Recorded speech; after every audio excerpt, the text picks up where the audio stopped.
Salon ಮತ್ತು spa ಮಾಲೀಕನಿಗೆ ಥಳಿಸಿದ lady rowdy.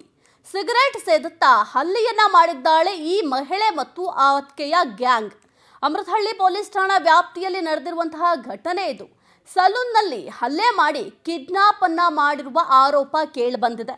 ಇನ್ನು Amruthahalli police ಠಾಣಾ ವ್ಯಾಪ್ತಿಯಲ್ಲಿ ನಡೆದಿದೆ ಈ ಘಟನೆ. ಕಿಡ್ನಾಪ್ ಮಾಡಿ ಸಂಜುಗೆ ಚಿತ್ರ ಹಿಂಸೆಯನ್ನ ಕೊಟ್ಟಿದ್ದಾಳೆ ಈ ಮಹಿಳೆ ಕಾವ್ಯ. ಸ್ಪಾದಲ್ಲಿ ಕೆಲಸವನ್ನ ಬಿಟ್ಟು ಸಲೂನ್ ಶುರು ಮಾಡಿದ್ದ ಸಂಜು ಹೊಸದಾಗಿ ಸಲೂನ್ ಓಪನ್ ಮಾಡಿದ್ದಕ್ಕೆ ಹಲ್ಲೆ ಮಾಡಿರುವ ಮಾಹಿತಿ ಸದ್ಯ ಲಭ್ಯ ಆಗಿದೆ. ಸಲೂನ್ಗೆ ನುಗ್ಗಿ ಲೇಡಿ ಮತ್ತು ಗ್ಯಾಂಗ್ ಏನಿದೆ ಮನ ಬಂದಂತೆ ಥಳಿಸಿದ್ದಾರೆ. ಸ್ಪಾದಲ್ಲಿ ಕೆಲಸ ಮಾಡ್ತಿದ್ದ ಮಹಿಳಾ ಸಿಬ್ಬಂದಿಗೂ ಹಲ್ಲೆಯನ್ನ ಮಾಡಲಾಗಿದೆ. ಇನ್ನು ಸಿಸಿಟಿವಿಯಲ್ಲಿ ಈ ದೃಶ್ಯ ಸೆರೆಯಾಗಿದೆ. ಇನ್ನು ಈ ಕುರಿತು ಸ್ಥಳದಿಂದ ನಮ್ಮ ಪ್ರತಿನಿಧಿ ವೆಂಕಟೇಶ್ ಪ್ರತ್ಯಕ್ಷ ವರದಿ ಕೊಟ್ಟಿದ್ದಾರೆ, ನೋಡೋಣ.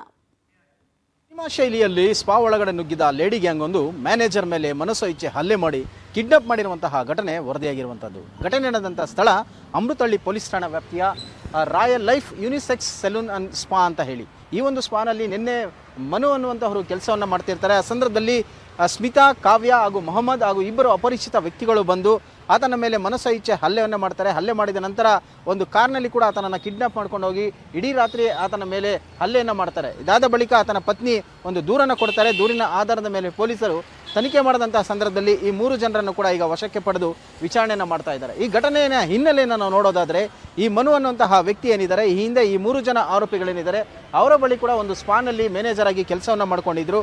ಕಾರಣಾಂತರಗಳಿಂದ ಆ ಒಂದು ಸ್ಪಾವನ್ನು ಕೂಡ ಮಾರಾಟ ಮಾಡಿದಂಥ ಈ ಆರೋಪಿಗಳು ಪ್ರತ್ಯೇಕವಾಗಿ ಒಂದು ಯಲಹಂಕ ಸರಹದ್ದಿನಲ್ಲಿ ಕೂಡ ಒಂದು ಸ್ಪಾವನ್ನು ಓಪನ್ ಮಾಡಿದರು. ಇವರಿಂದ ಕೆಲಸದಿಂದ ದೂರವಾಗಿದ್ದಂತಹ ಮನು ಸ್ವತಂತ್ರವಾಗಿ ಇದೇ ಒಂದು ರಾಯಲ್ ಸ್ಪಾವನ್ನು ಓಪನ್ ಮಾಡಿದ್ದ. ಸೊ ಈ ಒಂದು ಸ್ಪಾವನ್ನು ಓಪನ್ ಮಾಡಿದ ಹಿನ್ನೆಲೆಯಲ್ಲಿ ಕಸ್ಟಮರ್ಗಳೆಲ್ಲರೂ ಕೂಡ ಇಲ್ಲಿಗೆ ಬರ್ತಾ ಇದ್ರು, ಅಲ್ಲಿಗೆ ಯಾರು ಹೋಗ್ತಾ ಇದ್ದಿಲ್ಲ ಅನ್ನುವಂತಹ ಕಾರಣಕ್ಕೆ ಆ ಥರ ಆ 3 ಜನ ಕೂಡ ಬಂದು ಹಲ್ಲೆಯನ್ನು ಮಾಡಿರುವಂಥದ್ದು. ಸೊ ಅದನ್ನು ಈತನ ಕಿಡ್ನಾಪ್ ಮಾಡಿದಂತಹ ಸಂದರ್ಭದಲ್ಲೂ ಕೂಡ ಕಾರಿನಲ್ಲಿ ಕೂರಿಸಿಕೊಂಡು ಮಾರಕಾಸ್ತ್ರಗಳು, ಬಿಯರ್ ಬಾಟಲ್ ಸೇರಿದಂತೆ ವಿವಿಧ ವಸ್ತುಗಳಿಂದ ಕೂಡ ಆತನ ಮೇಲೆ ಮನಸೋ ಇಚ್ಛೆ ಹಲ್ಲೆಯನ್ನು ಮಾಡಿ ಅವಾಚ್ಯ ಶಬ್ದಗಳಿಂದ ಕೂಡ ನಿಂದನೆ ಮಾಡಿದ್ದಾರೆ. ಆತನ ಪತ್ನಿ ಕೊಟ್ಟ ದೂರಿನ ಆಧಾರದ ಮೇಲೆ ಈಗ 3 ಜನ ಆರೋಪಿಗಳನ್ನು ಬಂಧನ ಮಾಡಿ ವಿಚಾರಣೆಯನ್ನು ಮಾಡ್ತಾ ಇದ್ದಾರೆ. ಕೇವಲ ಸ್ಪಾವನ್ನು ಓಪನ್ ಮಾಡಿದ್ದಕ್ಕೋಸ್ಕರನೇ ಕಿಡ್ನಾಪ್ ಮಾಡಿ ಹಲ್ಲೆ ಮಾಡಿದ್ರ ಅಥವಾ ಹಣದ ವ್ಯವಹಾರ ಏನಾದರೂ ಇತ್ತ, ಇಲ್ಲಿಗೆ ಬರ್ತಾ ಇದ್ದಂತಹ ಕಸ್ಟಮರ್ಗಳ ಒಂದು ಮಾಹಿತಿ ಏನಾದರೂ ಬೇರೆ ರೀತಿಯಾಗಿ ಉಪಯೋಗಿಸ್ಕೊಳ್ತಾ ಇದ್ರ ಅನ್ನುವಂಥದ್ದು ಪೊಲೀಸರ ತನಿಖೆಯಿಂದ ತಿಳಿದು ಬರಬೇಕಾಗಿರುವಂತಹದ್ದು. ಕ್ಯಾಮರಾ ಪರ್ಸನ್ ಪವನ್ ಜೊತೆ ವೆಂಕಟೇಶ್, ಪವರ್ ಟಿವಿ, ಬೆಂಗಳೂರು.